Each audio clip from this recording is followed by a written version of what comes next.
QCOM stock analysis and price predictions for Friday. Is Qualcomm stock a buy? I'm going to be breaking all of it down in this brief short 1 minute video.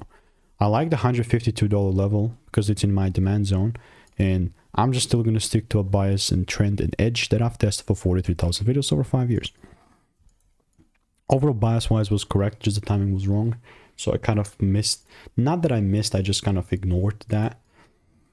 Abandoned it, never looked at it again because there was far juicier tickers.